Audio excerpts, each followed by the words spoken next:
Langit di atas Jakarta menggelayuti dengan warna ungu dan hitam pekat, menyerupai luka lebam yang siap pecah. Maya tahu ia sudah terlambat. Rapat darurat dengan klien asing itu molor hingga pukul 11 malam. Kelelahan menggerogotinya, tetapi yang paling ia takutkan adalah wajah dingin Rendra saat ia tiba di rumah. Rendra, suaminya selama 5 tahun, telah berubah dari pasangan yang hangat menjadi sipir yang menghitung setiap menitnya. Ia memarkir mobilnya dan terhuyung keluar, memegang tas kerjanya erat-erat. Hujan mulai turun, awalnya hanya rintik-rintik pengkhianat, lalu tiba-tiba berubah menjadi guyuran badai yang mengamuk. Maya berlari ke teras rumah megah mereka, menekan bel dengan jari yang gemetar. Sekali. 2 kali, 3 kali. Tidak ada jawaban. Ia mengintip melalui jendela ruang tamu. Lampu utama sudah mati, tetapi lampu kamar Rendra di lantai atas masih menyala. Maya yakin Rendra ada di sana, mendengar belnya, mendengar ketukan paniknya. Ia mengeluarkan kunci serep yang biasa ia gunakan, tetapi jarinya berhenti. Kuncinya tidak ada di tempatnya. Seketika, kedinginan yang menusuk tulang itu bukanlah dari hujan, melainkan dari realisasi yang membekukan. Rendra telah mengambil kuncinya. Ia dikunci di luar. Rendra, tolong buka. Aku kedinginan. Ini hujan deras. Teriak Maya, suaranya tercekat oleh air hujan dan keputusasaan. Lampu kamar di lantai atas padam seketika. Sebuah pesan yang jelas. Maya merosot ke lantai marmer teras. Dinginnya lantai merembes ke seluruh tubuhnya, memadamkan sisa-sisa harapan yang ia miliki. Ia memeluk lututnya, menenggelamkan wajahnya ke dalam basahnya jaket, tidak yakin mana yang lebih banyak, air mata atau air hujan. Ia mengingat alasan bodoh yang mungkin melatar belakangi kekejaman ini. Beberapa hari lalu, Rendra menuduhnya berselingkuh hanya karena ia menerima pesan larut malam dari rekan kerjanya. Tuduhan itu tidak berdasar, kejam dan kini, berujung pada hukuman brutal ini. Kau kejam, Rendra. Kau benar-benar kejam, bisiknya, tak mampu berteriak lagi. Saat keputusasaan mencapai titik terendahnya, pikiran Maya melayang pada sosok satu-satunya yang selalu melindunginya, Eyang Purbasari. Neneknya, wanita yang penuh misteri, yang mata coklatnya selalu berkilat tajam seperti batu kecubung. Eyang Purbasari bukan hanya seorang nenek biasa, ia adalah penjaga tradisi, seorang yang disegani di desanya karena pengetahuannya yang mendalam tentang hal-hal yang tak terlihat. Nak, air mata hanya membasuh. Kemarahan yang dingin itulah yang membakar kekuatan. Suara Eyang seakan bergaung di kepalanya. Maya mulai menggigil hebat, tidak lagi hanya karena suhu. Sebuah sensasi aneh menjalar di tubuhnya, kedinginan yang melampaui fisik, kedinginan yang berasal dari kekosongan hati. Ia melihat ke gerbang besi di depannya, ke rumahnya yang gelap dan bisu, dan ia merasa seolah-olah seluruh dunia telah mengkhianatinya. Tiba-tiba, ia merasakan kehadiran. Bukan kehadiran Rendra, tetapi kehadiran lain, jauh lebih tua dan lebih dingin. Dalam sekejap mata yang kabur karena hujan, Maya melihat kilasan bayangan di balik tirai jendela. Itu bukan Rendra.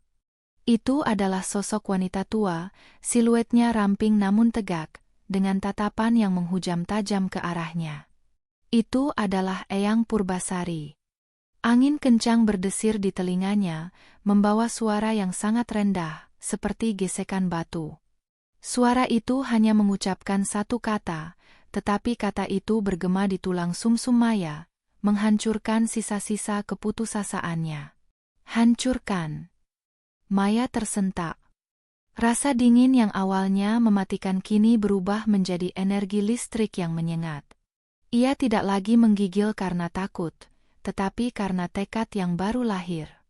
Ia bangkit berdiri, tubuhnya basah kuyup, rambutnya lepek menempel di wajah. Ia menatap ke jendela yang gelap itu, dan di matanya tidak ada lagi air mata, hanya pantulan kemarahan yang membara. Rendra mungkin mengira ia telah mematahkan Maya. Namun, tanpa ia sadari, ia telah membuka sebuah peti yang seharusnya tidak pernah disentuh. Malam ini, di bawah guyuran hujan yang deras, Maya yang lama telah mati. Maya tersadar saat suara azan subuh sayup-sayup terdengar, bercampur dengan sisa-sisa rintik hujan yang kini hanya menyisakan aroma tanah basah dan kesunyian yang mencekam. Tubuhnya kaku, otot-ototnya menjerit karena kedinginan, tetapi pikirannya terasa tajam dan jernih, seperti bilah pedang yang baru ditempa. Ia mengingat kilasan bayangan Eyang Purbasari dan bisikan tunggal itu, hancurkan. Kata itu bukan perintah untuk menghancurkan fisik, itu adalah izin, pemantik, dan pelepasan dari belenggu keputusasaan. Dengan sisa tenaga, Maya berdiri. Ia tidak mengetuk pintu lagi. Ia tidak berteriak. Ia bahkan tidak menoleh ke jendela kamar Rendra yang masih gelap. Bagi Maya, rumah itu dan Rendra yang ada di dalamnya telah menjadi monumen kesombongan dan pengkhianatan yang tak lagi layak ia perjuangkan. Ia berjalan tertatih-tatih keluar dari gerbang, tidak membawa apa-apa kecuali tas kerja yang basah dan liontin kecil di balik bajunya. Tujuan pertamanya adalah rumah Dian, sahabatnya, yang tinggal beberapa blok dari sana. Dian terkejut melihat penampilan Maya yang seperti korban bencana alam, wajah pucat, bibir membiru, dan mata yang menyimpan badai. Setelah memberikan handuk hangat dan teh manis, Dian mendengarkan kisah Maya dengan amarah yang mendidih. Kau harus menceraikannya, Mei. Saat ini juga. Dia sudah gila. Desak Dian. Maya menggeleng. Perceraian itu mudah, Dian. Hancur karena emosi itu mudah. Aku tidak akan memberinya kepuasan itu. Aku akan melakukan apa yang Eyang ajarkan padaku. Mendengar nama Eyang Purbasari, ekspresi Dian berubah menjadi khawatir. Semua orang tahu, Eyang bukan sekadar wanita tua.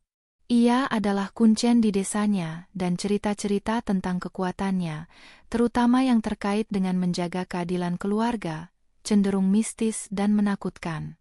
Mei, jangan main-main dengan hal-hal Eyang. Aku dengar, energinya itu tidak bisa ditarik kembali, peringat Dian pelan.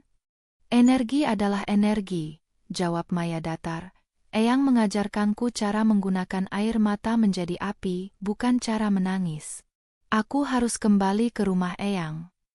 Rumah Eyang Purbasari terletak di pinggiran kota, jauh dari hiruk-pikuk. Rumah itu telah kosong sejak Eyang meninggal 5 tahun lalu dan ditutup rapat, hanya sesekali dikunjungi oleh paman Maya untuk membayar pajak. Perjalanan itu terasa panjang, tetapi setiap kilometer yang menjauhkannya dari rumah Rendra, semakin kuat energi yang ia rasakan. Saat ia tiba di sana, rumah kayu itu tampak ditelan kesunyian, diselimuti aroma tanah dan tanaman liar. Ia harus memecahkan gembok tua di gerbang samping untuk masuk.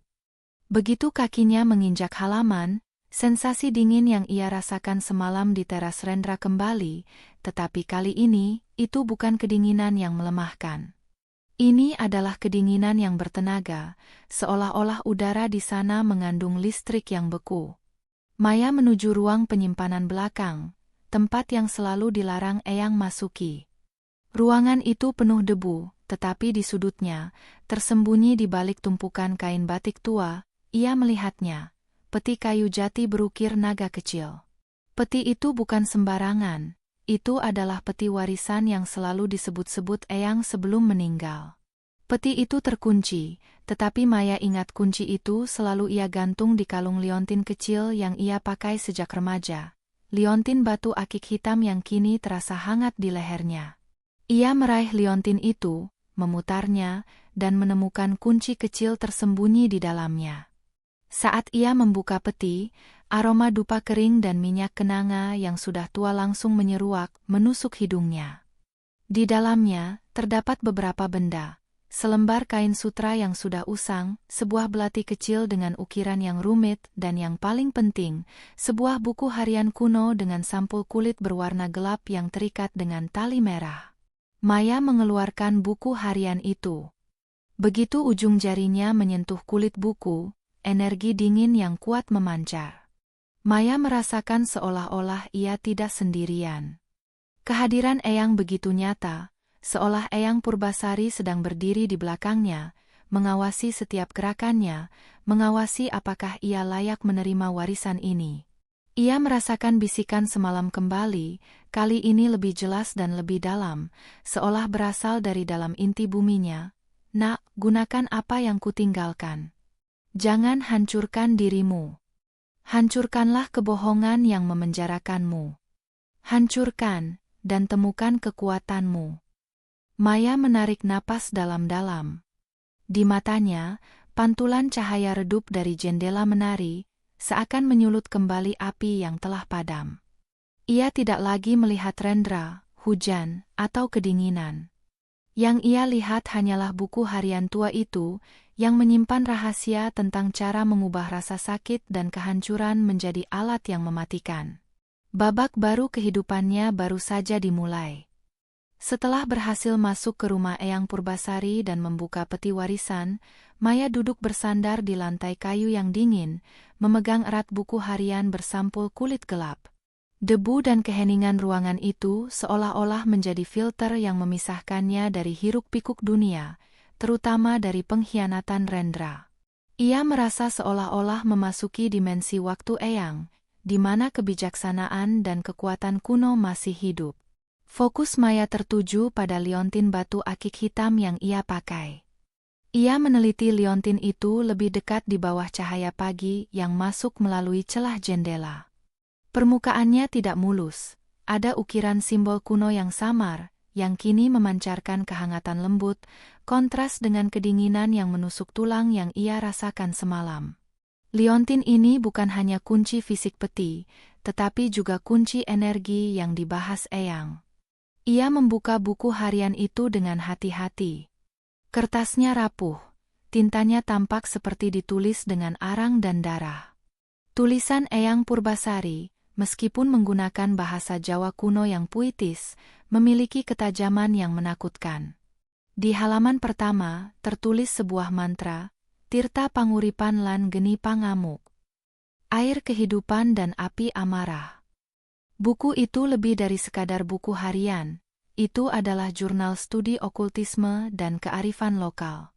Eyang mencatat detail tentang bagaimana energi emosi, terutama rasa sakit dan amarah yang diredam, dapat disalurkan menjadi sebuah kekuatan protektif. Ia menyebutnya ilmu pemusnahan rasa, bukan untuk menghilangkan emosi, tetapi untuk memusnahkan dampak destruktif emosi itu pada diri sendiri, lalu memproyeksikannya keluar. Maya membaca dengan intensitas tinggi, melompati beberapa bagian yang terlalu esoteris dan fokus pada praktik-praktik yang lebih praktis. Salah satu bagian menceritakan kisah seorang wanita yang dikhianati dan bagaimana wanita itu, alih-alih bunuh diri atau mengemis cinta, memilih untuk mengendalikan takdir suaminya yang kejam melalui pengendalian alam. Jika hati disakiti, langit pun ikut menangis. Jika air mata ditelan, bumi akan retak. Kekuatan bukan pada memohon ampunan, tetapi pada menuntut keadilan dari alam semesta. Jadilah angin yang tak terlihat namun mampu merobohkan. Jadilah air yang lembut namun mampu mengikis batu. Babak yang paling menarik bagi Maya adalah bagian yang berjudul Koneksi Raga lan Akik Ireng. Koneksi tubuh dan akik hitam.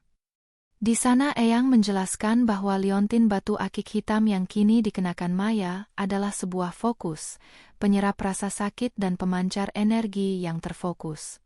Batu itu akan menyerap semua rasa sakit dan kedinginan yang Maya rasakan, memurnikannya menjadi energi dingin yang terkonsentrasi.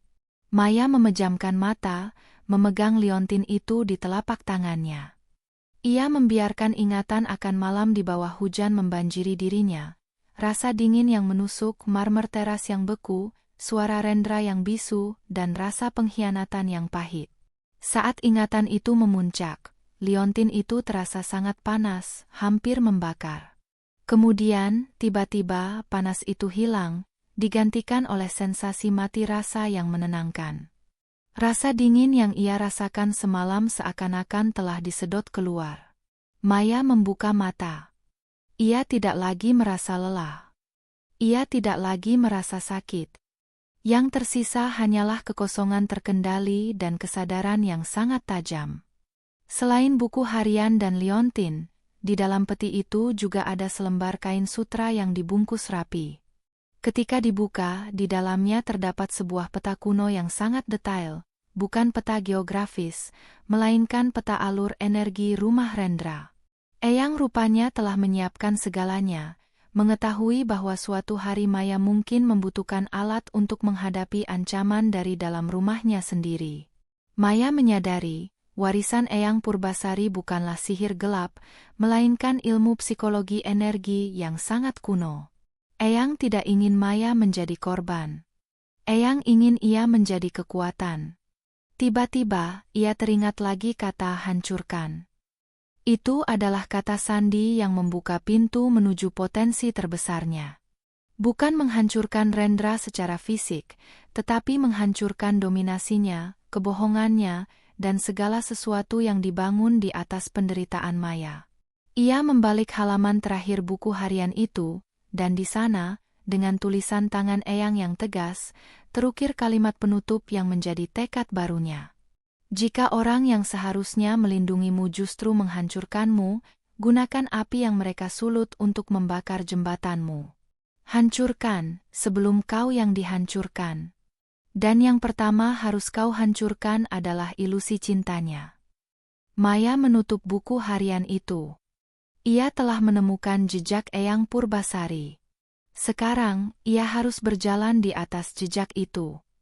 Setelah menemukan peta energi dan memahami peran liontin akik hitam, Maya mendedikasikan beberapa hari berikutnya di rumah Eyang untuk mendalami seluruh isi buku harian. Ia tidak hanya membaca, tetapi mempraktikkan petunjuk meditasi dan fokus yang Eyang sebut sebagai dasar dari ilmu pemusnahan rasa. Rahasia utama dari warisan ini adalah mengubah energi kinetik dari rasa sakit emosional menjadi energi spiritual yang terarah. Eyang menjelaskan bahwa saat seseorang merasa sangat dingin, seperti yang dialami Maya di bawah hujan, jiwa akan secara naluriah mencari kehangatan. Jika kehangatan itu tidak ditemukan di luar, dari kasih sayang atau perlindungan, jiwa akan menciptakannya sendiri dari sumber yang paling dalam, kemarahan yang terkontrol. Maya mulai mengikuti instruksi Eyang. Ia duduk dalam posisi meditasi di ruangan yang sama tempat peti itu ditemukan. Ia diminta untuk memanggil kembali secara rinci sensasi malam di bawah hujan. Ia mengingat suara kunci yang diputar Rendra. Ia mengingat gigil tak tertahankan yang membuat tubuhnya lumpuh. Ia mengingat keheningan rumah mereka yang gelap, yang seharusnya menjadi tempat perlindungannya. Setiap detail ini, alih-alih membuatnya menangis, justru memicu reaksi fisik yang aneh. Liontin akik hitamnya terasa sangat dingin di awal meditasi, seolah-olah menyerap sisa-sisa trauma suhu. Namun, saat ia mencapai puncak visualisasi kemarahan dan pengkhianatan, liontin itu mulai berdenyut dengan panas yang mantap. Energi itu tidak menyakitkan, tetapi terasa seperti arus listrik lembut yang mengalir dari liontin, melalui tulang selangka, dan menyebar ke seluruh tubuhnya, memusnahkan keputusasaan. Eyang menulis bahwa energi ini harus digunakan sebagai pelindung, tetapi bisa juga menjadi senjata pembalasan yang sempurna. Jangan angkat tangan untuk menyakiti. Biarkan niatmu yang menggerakkan. Niat yang murni dari keadilan akan mengganggu aliran energi dunia. Jika kau memancarkan niat kehancuran yang dingin, maka kehancuran akan menemukan jalannya melalui keretakan terbesar dalam hidup targetmu. Maya menyadari kelemahan terbesar Rendra bukanlah fisik atau emosional, melainkan keserakahan dan reputasinya. Rendra hidup untuk disanjung, untuk uang, dan untuk kekuatan yang berasal dari status sosialnya. Kehancuran Rendra haruslah dimulai dari dasar itu. Peta energi yang ditemukan Maya juga mengungkapkan sesuatu yang mengejutkan. Peta itu menunjukkan titik-titik lemah dalam struktur energi rumah mereka, terutama di ruang kerja Rendra dan di brankas tersembunyinya. Eyang menjelaskan bahwa energi pemusnahan rasa dapat menciptakan hambatan, ilusi, dan nasib buruk yang sangat kuat di titik-titik tersebut. Rendra mengunciku di luar. Sekarang, aku akan mengunci semua pintu keberuntungannya, tekad Maya. Saat Maya merencanakan langkah-langkahnya, ia menemukan pesan lain dari Eyang yang ditulis dengan tinta merah di halaman terpisah. Sebuah peringatan. Anakku, kekuatan ini menuntut pengorbanan terbesar, melepaskan cinta yang memenjarakan. Kau harus memutuskan semua ikatan emosimu pada Rendra. Jika kau masih menyimpan harapan untuk kembali atau mengasihani dirinya, kekuatan ini akan berbalik padamu. Kau harus membakar jembatanmu hingga menjadi abu yang tidak dapat dilalui lagi. Peringatan itu menusuk. Maya harus memastikan hatinya benar-benar dingin terhadap Rendra, sedingin marmer teras malam itu. Ia harus menghancurkan ilusi bahwa ia pernah mencintai pria yang meninggalkannya di bawah badai. Maya memejamkan mata, memegang liontin itu sekali lagi. Ia membayangkan Rendra bukan sebagai suaminya, tetapi sebagai rintangan. Ia membayangkan api amarah yang kini ia miliki membakar foto-foto pernikahan mereka, membakar janji-janji palsu, membakar kenangan hangat. Saat ia membuka mata, air matanya sudah kering, dan hatinya terasa ringan, tetapi kencang. Ia telah berhasil menghancurkan rasa cintanya yang tersisa. Kini, bukan Rendra yang memiliki kekuasaan atas emosinya, tetapi ia yang memegang kendali atas energi pemusnah. Maya mengambil keputusan, ia akan kembali ke rumah itu.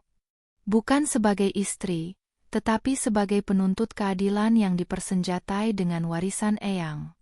Ia akan menggunakan api yang Rendra sulut untuk membakar jembatan terakhir mereka.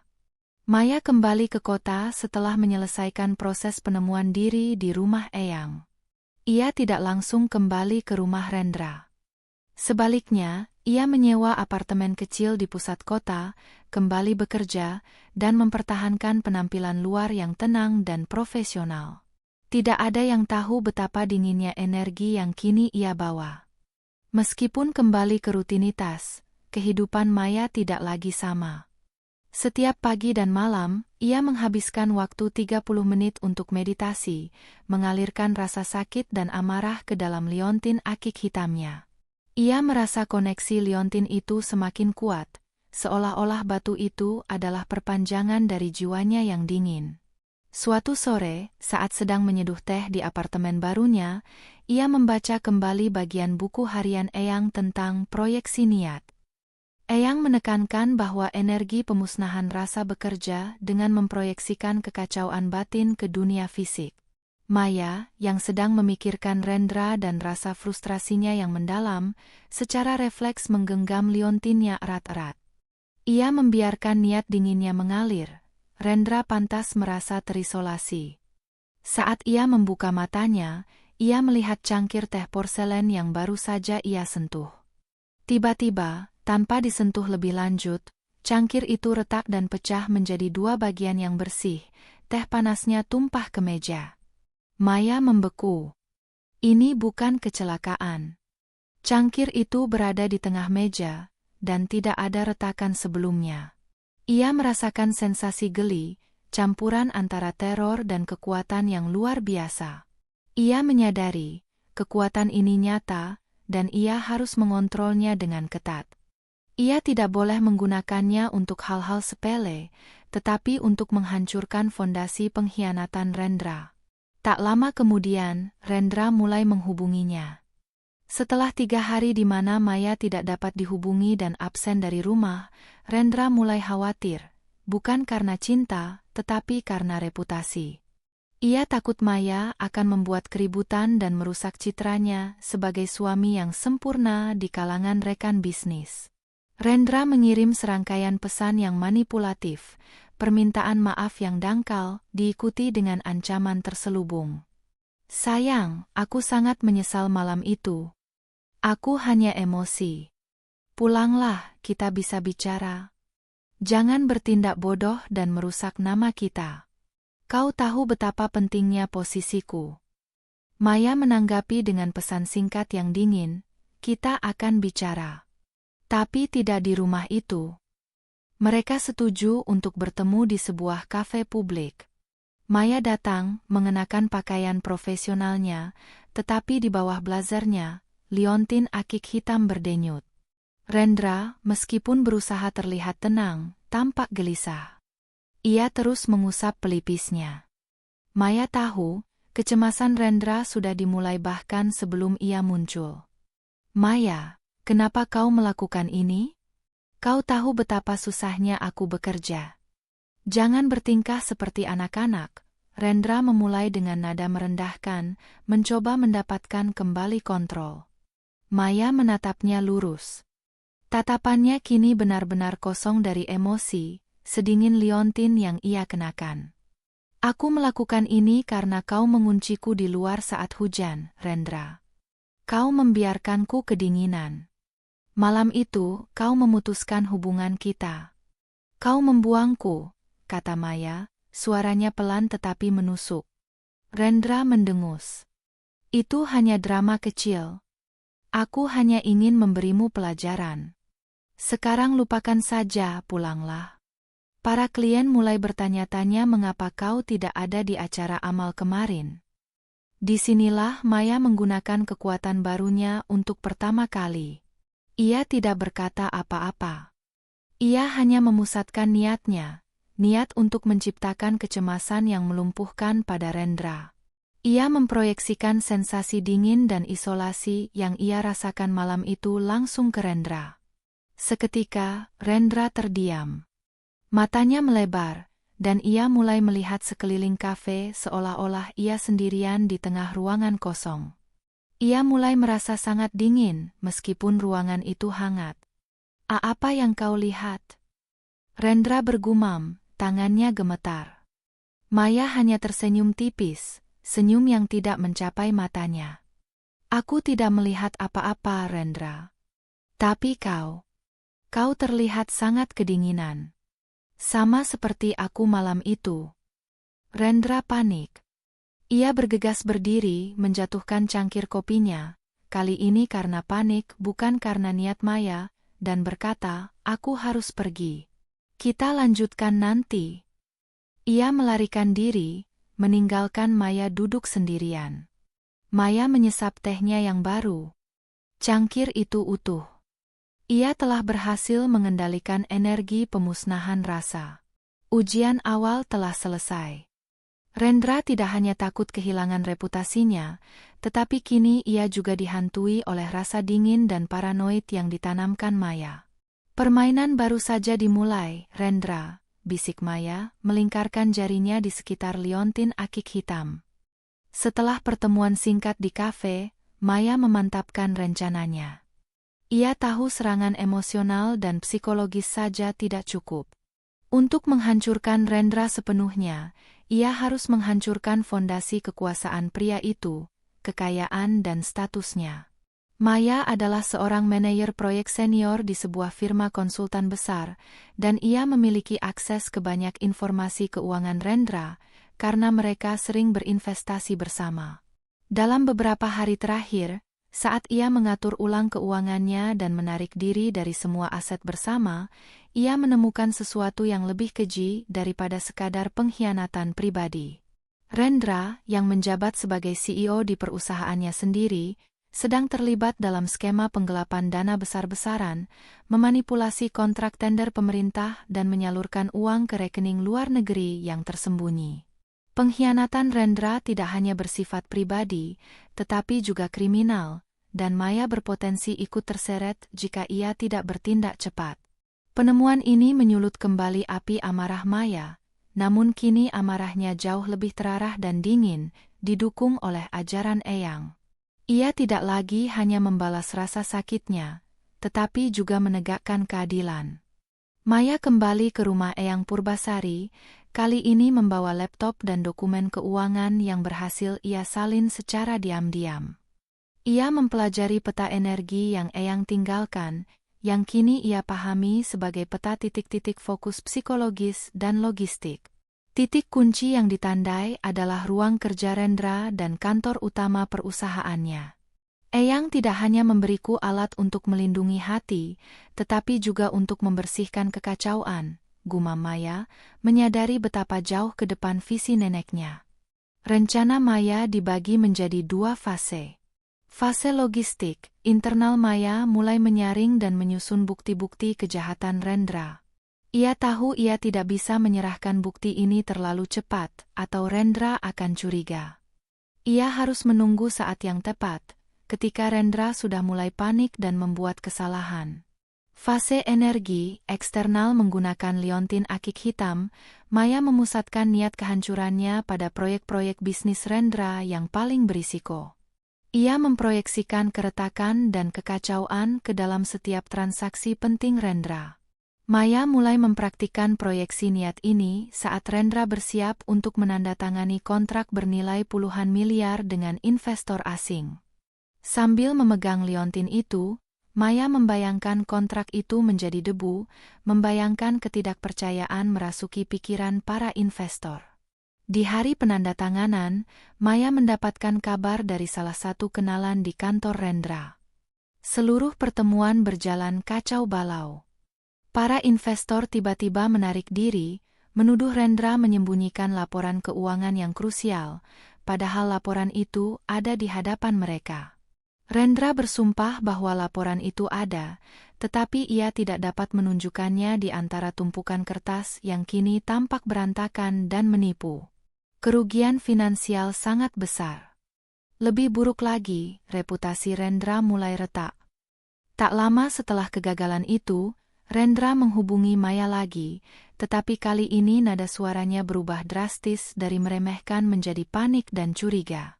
Maya, kau di balik ini kan? Aku tahu kau menggunakan sesuatu. Ini tidak mungkin hanya kebetulan. Teriak Rendra di telepon. Maya, yang sedang memandang peta energi Eyang di tangannya, menjawab dengan suara yang sangat tenang, hampir seperti desisan angin. Aku tidak melakukan apa-apa, Rendra. Aku hanya hidup di apartemenku. Mungkin alam semesta sedang membalas perbuatanmu. Kau mengunciku di luar saat hujan. Mungkin alam semesta mengunci pintu keberuntunganmu. Kau gila. Aku akan kehilangan segalanya. Rendra mengancam. Kau sudah kehilangan segalanya saat kau memilih untuk mengkhianatiku dan meninggalkan istrimu kedinginan, balas Maya, dan ia menutup teleponnya. Maya tahu, kehancuran Rendra sudah dimulai dari dalam. Ia tidak perlu menyentuhnya, ia hanya perlu memastikan energi pemusnahan rasa terus menciptakan kekacauan yang akan membuat Rendra melakukan kesalahan fatal. Kehancuran logistik akan segera menyusul kehancuran energi. Seminggu berlalu sejak kegagalan kontrak besar Rendra, dan bisnisnya kini terperosok dalam krisis yang tak terhindarkan. Energi pemusnahan rasa yang dipancarkan Maya terus bekerja, tidak secara ajaib mengubah fisik, tetapi memanipulasi keadaan dan psikologi Rendra, membuatnya semakin paranoid dan rentan membuat kesalahan. Rendra, dalam upayanya yang panik untuk menyelamatkan diri, mulai memecat staf kunci, menuduh mereka bersekongkol melawannya. Ia juga secara acak menarik uang dari proyek lain, menciptakan lubang keuangan yang lebih besar. Maya, dari apartemennya yang sunyi, memantau kehancuran ini melalui berita keuangan dan kontak internalnya. Ia melihat bagaimana Rendra, yang dulunya dingin dan terkontrol, kini berubah menjadi pria yang terengah-engah dan tidak rasional. Puncak dari kehancuran bisnis ini terjadi ketika Rendra mencoba mengajukan pinjaman darurat ke bank dengan menjaminkan properti pribadi mereka, termasuk rumah tempat ia mengunci Maya. Pada hari negosiasi pinjaman, Maya memusatkan niatnya pada kantor notaris. Ia menggenggam liontin akik hitam hingga urat di tangannya menonjol, memancarkan rasa dingin yang kuat, seolah-olah ia sedang memproyeksikan badai musim dingin langsung ke meja notaris. Di tengah penandatanganan, tiba-tiba listrik padam total di seluruh gedung, hanya di saat Rendra hendak membubuhkan tanda tangan.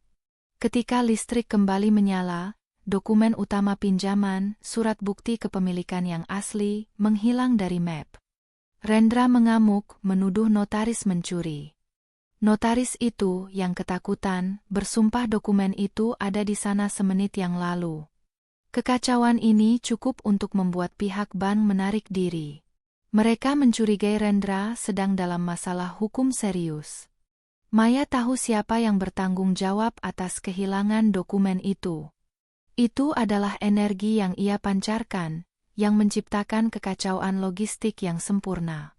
Rendra, yang kini benar-benar putus asa dan yakin bahwa Maya adalah sumber dari semua kemalangannya, memaksa untuk bertemu dengannya.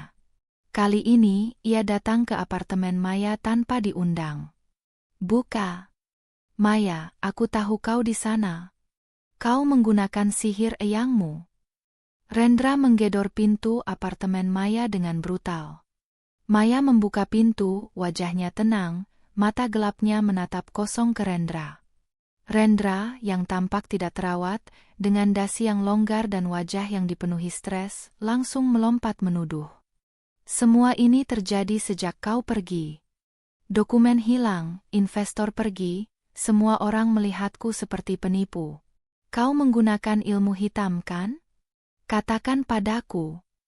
Maya bersandar di kusen pintu, liontin akik hitam tersimpan aman di balik kerah bajunya. "Ilmu hitam? Kau mengunciku di luar saat hujan, Rendra. Kau membiarkanku menggigil sampai hampir mati. Kau telah menanam badai. Dan yang aku lakukan hanyalah membiarkan badai itu kembali ke tempat ia berasal. Ini bukan badai, ini kutukan. Kau harus mengakhirinya." Pinta Rendra, suaranya kini bercampur dengan keputusasaan. "Aku tidak memegang kunci, Rendra. Kau yang memegang kunci pintu malam itu, dan kau memilih untuk menguncinya. Aku hanya membiarkan konsekuensi dari pilihanmu menjeratmu," jawab Maya. Ia lalu melangkah keluar dari pintu, berdiri tegak di hadapan Rendra. "Kau berani sekali menuduhku sihir, sementara kau adalah penipu, Rendra. Kau menipu para investor dan mencuri dana perusahaan. Kunci yang kau ambil malam itu bukan hanya kunci rumah, itu kunci kebebasanku untuk melihatmu apa adanya." Rendra terdiam. Ia tahu Maya tahu segalanya tentang bisnis gelapnya. Matanya yang ketakutan berbalik menatap ke belakang Maya, ke lorong apartemen yang sepi. "Aku tidak bisa melihatnya, tapi aku merasakannya. Kehadiran tua itu. Katakan pada nenekmu untuk pergi. Aku tidak akan menyakitimu lagi." Rendra mundur selangkah, menabrak dinding. Maya menyadari, energi pemusnahan rasa kini telah menciptakan ilusi yang sempurna. Rendra tidak hanya dihantui oleh nasib buruk, tetapi juga oleh bayangan Eyang Purbasari.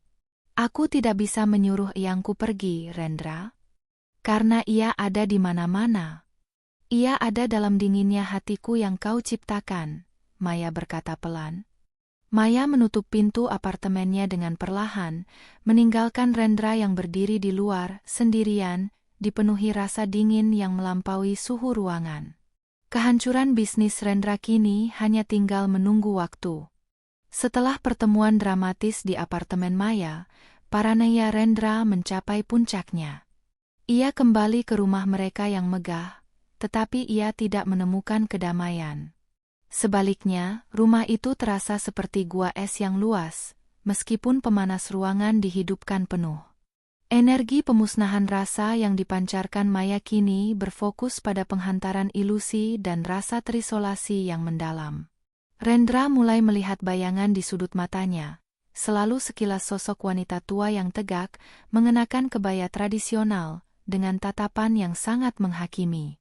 Di ruang kerjanya, tempat ia melakukan semua penipuan bisnisnya, ilusi itu adalah yang terkuat. Rendra tidak bisa fokus pada dokumen. Setiap kali ia mencoba membaca laporan keuangan, tulisan Eyang Purbasari tentang karma dan keadilan seakan-akan tumpang tindih di atas angka-angka itu. Liontin akik hitam milik Maya bekerja sebagai proyektor ketakutan terbesarnya. Rendra mulai menyembunyikan aset-aset terakhirnya. Ia mencoba mentransfer sisa uangnya ke rekening lain dan menjual beberapa properti atas nama perusahaan. Namun, setiap upaya yang ia lakukan selalu digagalkan oleh kecelakaan aneh. Ketika ia mencoba menjual villa mewah di Bali, pembeli tiba-tiba membatalkan penawaran karena laporan inspeksi yang secara tiba-tiba menunjukkan adanya kerusakan struktural parah yang tak terdeteksi sebelumnya. Kerusakan itu hanya terlihat oleh mata pembeli, sementara Rendra tidak melihat apa-apa selain tembok yang sempurna. Saat ia mencoba mengakses brankas tersembunyi di dinding ruang kerjanya, kunci kombinasi yang sudah ia hafal seumur hidup tiba-tiba terasa asing. Jari-jarinya gemetar, dan setiap angka yang ia tekan terasa salah. Ia menghabiskan berjam-jam mencoba membukanya, tetapi pintu brankas itu seolah-olah menolak perintahnya, tetap terkunci rapat. Dalam keputusasaan yang melumpuhkan, Rendra semakin menyendiri. Ia menolak bicara dengan rekan kerja, khawatir mereka adalah mata-mata maya, atau bahkan mata-mata Eyang Purbasari yang tak terlihat. Ia bahkan mulai takut pada bayangannya sendiri. Suatu malam, Rendra minum terlalu banyak, mencoba mematikan rasa dingin yang ia rasakan di dadanya. Ia tersandung ke ruang tamu, dan di sana, di kursi berlengan tempat ia biasa duduk, ia melihatnya. Bayangan itu jelas sekali ini. Itu adalah Eyang Purbasari, duduk tegak dengan senyum tipis di bibirnya, matanya yang tajam menatap langsung ke Rendra. "Kau mengunci cucuku di luar saat hujan dingin, Rendra." Suara itu berbisik, tetapi terdengar seperti gemuruh yang dingin. "Kau meninggalkannya dalam kedinginan yang seharusnya kau lindungi." Rendra menjerit, menjatuhkan gelasnya. "Aku minta maaf. Aku tidak bermaksud menyakitinya. Suruh dia pergi. Suruh kau pergi."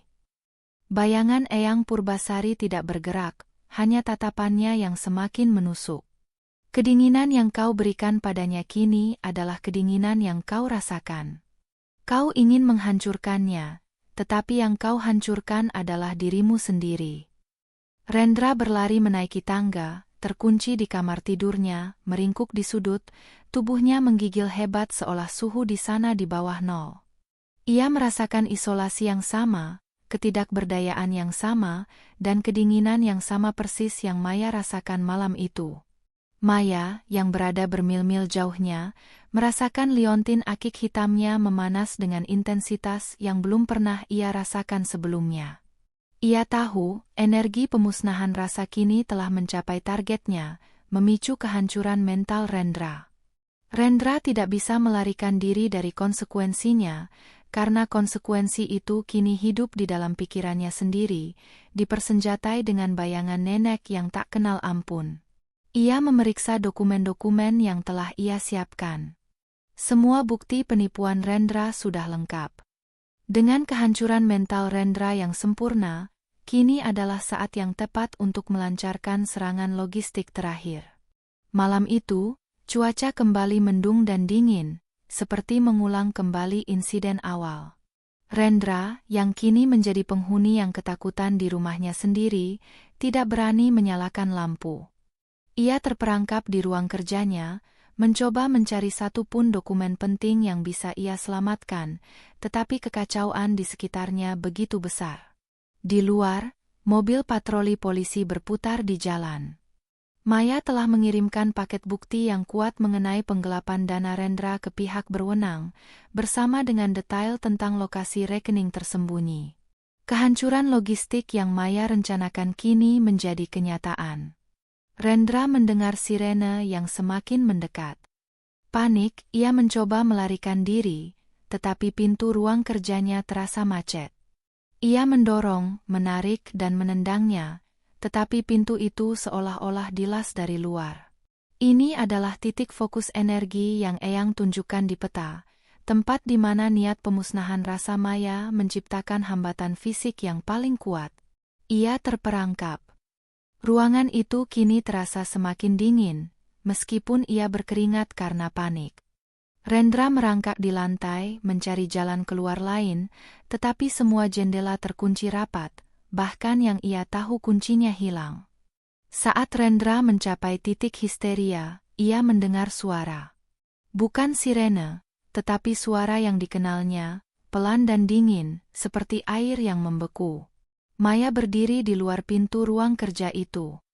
Ia tidak benar-benar ada di sana secara fisik, tetapi manifestasi niatnya, yang diperkuat oleh liontin akik hitam, begitu nyata hingga Rendra bisa melihatnya. Maya mengenakan liontin itu di atas sweaternya, dan batu hitam itu bersinar redup. "Kau terperangkap, Rendra," kata Maya, suaranya tenang, tanpa emosi. Rendra memohon, air mata mengalir membasahi wajahnya yang kotor. "Maya, tolong. Aku minta maaf. Aku salah menguncimu. Aku salah mencuri. Aku salah atas segalanya. Lepaskan aku." "Aku tidak memegang kuncimu lagi," balas Maya. "Kau yang mengunci dirimu sendiri. Ingat malam itu? Saat aku kedinginan di luar, saat aku memohon padamu untuk membuka pintu? Kau memilih untuk menutup pintu itu selamanya." Maya melangkah maju, dan ilusi dirinya menembus pintu kayu itu, berdiri tepat di hadapan Rendra yang merangkak. Rendra mundur hingga punggungnya menabrak meja. "Aku datang ke sini malam ini untuk menyelesaikan apa yang nenekku ajarkan padaku," kata Maya, mengangkat tangan ke liontinnya. "Dia memberiku kata kuncinya saat aku kedinginan datang, saat aku hampir mati di terasmu. Katanya, hancurkan." Rendra meringis, menutup telinganya. "Jangan. Hentikan ini. Ini adalah kehancuran yang nenek ajarkan padaku, Rendra. Bukan kehancuran fisik, tetapi kehancuran ilusi. Kau membangun hidupmu di atas pengkhianatan dan kebohongan. Dan kedinginan yang kau berikan padaku kini menjadi kekuatan yang menghancurkan semua kebohongan itu." Maya memfokuskan seluruh energi yang ia kumpulkan dari rasa sakitnya, membiarkannya mengalir keluar dari liontin akik hitam. Ruangan itu bergetar. "Aku hancurkan hakmu atas hartaku. Aku hancurkan ilusi kehormatanmu. Aku hancurkan kekuasaanmu atas hatiku." Suara Maya kini bergaung, menyatu dengan bisikan Eyang Purbasari. Tiba-tiba, kaca jendela ruang kerja Rendra retak serentak, bukan karena benturan, tetapi karena tekanan energi yang luar biasa. Di bawah tekanan yang tak terlihat ini, Rendra akhirnya hancur secara mental. Ia tidak bisa lagi melawan ketakutan dan rasa bersalah yang kini membanjiri dirinya. Ia merangkak ke tengah ruangan, menangis histeris. "Aku mengaku. Aku menipu. Aku mengkhianati. Aku jahat." Saat itulah Maya, di apartemennya, merasakan liontinnya tiba-tiba menjadi ringan dan dingin, seolah semua energi telah dilepaskan dan tujuannya telah tercapai. Ia membuka matanya. Rendra telah menerima kehancurannya. Di saat yang sama, sirene mobil polisi berhenti di depan rumah Rendra. Suara gedoran keras terdengar di pintu depan. Pintu ruang kerja Rendra yang tadinya macet, kini terbuka sedikit, seolah-olah hambatan energi telah dicabut. Rendra tidak bergerak. Ia hanya duduk di sana, di tengah ruangan yang dingin, menunggu hukuman yang pantas ia dapatkan. Pagi hari setelah insiden itu, langit kembali cerah, seolah mencuci bersih badai emosi dan energi yang terjadi semalam. Rendra ditangkap di ruang kerjanya, masih dalam kondisi syok dan kebingungan, dikelilingi oleh dokumen-dokumen penipuan yang kini menjadi bukti tak terbantahkan. Pihak berwajib menemukan semua bukti yang Maya kirimkan, mengakhiri kekuasaan Rendra di dunia bisnis dan sosial. Maya menonton berita tentang penangkapan Rendra dengan secangkir teh hangat di apartemennya. Ia tidak merasakan euforia kemenangan, tetapi hanya rasa puas yang dingin dan dalam. Keadilan telah ditegakkan, bukan oleh hukum semata, tetapi oleh energi yang ia ciptakan dari kedinginan dan pengkhianatan. Setelah kasus Rendra bergulir, Maya secara resmi mengajukan gugatan cerai. Karena bukti kejahatan Rendra begitu kuat, Maya mendapatkan penyelesaian yang menguntungkan, termasuk kepemilikan penuh atas beberapa aset properti. Yang paling penting adalah rumah peninggalan Eyang Purbasari. Beberapa hari setelah formalitas hukumnya selesai, Maya kembali ke rumah Eyang. Ia duduk di ruang penyimpanan di mana ia menemukan peti warisan, memegang liontin akik hitam untuk terakhir kalinya. Batu itu kini terasa sejuk dan damai, tidak lagi berdenyut dengan panas amarah atau dinginnya isolasi. Maya menyadari bahwa tujuan liontin itu telah terpenuhi. Ia telah menyerap kedinginan dan rasa sakitnya, mengubahnya menjadi kekuatan untuk menghancurkan apa yang merusaknya. Kini, ia tidak lagi membutuhkan liontin itu sebagai sumber kekuatan. Kekuatannya telah berakar di dalam dirinya. Ia mengingat peringatan Eyang, melepaskan cinta yang memenjarakan. Ia juga harus menghancurkan rasa ketergantungan pada kekuatan eksternal ini. Maya memasukkan kembali liontin akik hitam itu ke dalam peti kayu jati Eyang. Ia menutup peti itu perlahan, mengambil tali merahnya dan mengikatnya erat. "Terima kasih, Eyang," bisik Maya, air mata yang damai mengalir di pipinya. "Aku belajar menggunakan api yang mereka sulut untuk membakar jembatan. Aku tidak lagi kedinginan." Maya meninggalkan peti itu di tempatnya semula. Warisan itu telah memenuhi tujuannya, membangkitkan kekuatannya. Kini, ia harus berjalan dengan kekuatannya sendiri. Maya memutuskan untuk merenovasi rumah Eyang Purbasari, mengubahnya menjadi tempat peristirahatan dan pusat seni kecil, jauh dari kenangan pahit hidupnya bersama Rendra. Ia memutuskan untuk menjual rumah megah yang ia tinggali bersama Rendra. Ia tidak ingin lagi ada di sana, di tempat di mana ia pernah ditinggalkan menggigil dalam hujan. Beberapa minggu kemudian, Maya berdiri di depan rumah barunya, rumah Eyang yang telah direnovasi. Hari itu, hujan kembali turun, rintik-rintik lembut yang membasuh daun-daun. Kali ini, ia tidak meringkuk di teras. Ia tidak memohon. Dengan kunci baru yang ia pegang di tangan, Maya membuka pintu rumah itu, melangkah masuk ke dalam kehangatan dan cahaya yang ia ciptakan sendiri. Ia tidak lagi melihat Rendra, tidak lagi melihat bayangan Eyang Purbasari yang menghakimi. Yang ia lihat hanyalah masa depan yang bersih, dibangun di atas kehancuran masa lalu. Kedinginan telah datang, dan ia telah menghancurkan. Tetapi bukan Rendra yang ia hancurkan sepenuhnya, ia menghancurkan dirinya yang lemah, rentan, dan terkunci. Kini, ia bebas dan kuat.